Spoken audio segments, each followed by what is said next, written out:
In today's video, I'm going to teach you how to auto-sort data in Google Sheets, enabling continuous dynamic sorting.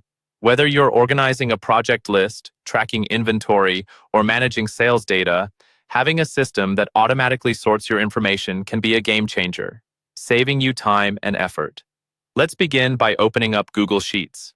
If you haven't already done so, navigate to your Google Drive and create a new sheet or open an existing one that contains the data you want to sort. This is your main workspace, and getting acquainted with its layout can save you from unnecessary hassle later on. Once you have your Google Sheet open, click on a cell where you want to implement the sorting feature. This spot will be where the sorted data list begins, so choose a location that's both convenient and visible within your spreadsheet. In the selected cell, we'll enter a specific formula that will handle the sorting for you. Start by typing an equal sign followed by the word sort in all caps. Open a parenthesis right after sort, which is the start of our sorting command. Inside these parentheses, you'll specify which range of your spreadsheet you'd like to sort. For this tutorial, let's use the example range A3, C1001. Type this into your formula.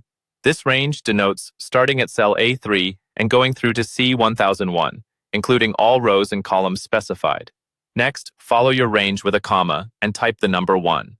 This number sets the primary sorting column. In our example, it indicates that column A is our main focus for sorting, which is especially useful if this column contains key identifiers or hierarchical data. Now type another comma and the word true in all caps.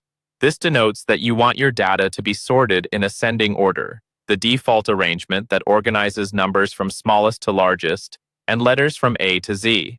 Finally, to complete your formula, close the parenthesis. At this point, your fully assembled formula should resemble this pattern.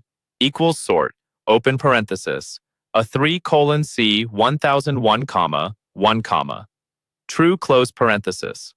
Don't worry if it seems complex at first. As you use it more, it'll become second nature. With your formula accurately typed into the cell, it's time to press the Enter key. Once you do, Google Sheets will sort the designated data range according to the criteria you've set, automatically rearranging the information without requiring any extra effort on your part. Notice how seamless it is. Any future additions or edits within this range will update in real time, maintaining the desired order. And there you have it, an efficient way to automatically sort your data in Google Sheets, ensuring continuous dynamic sorting. I hope you found this guide helpful and feel empowered to streamline your data management processes with these steps. Thank you for watching, and don't hesitate to explore other features in Google Sheets that can further optimize your workflow.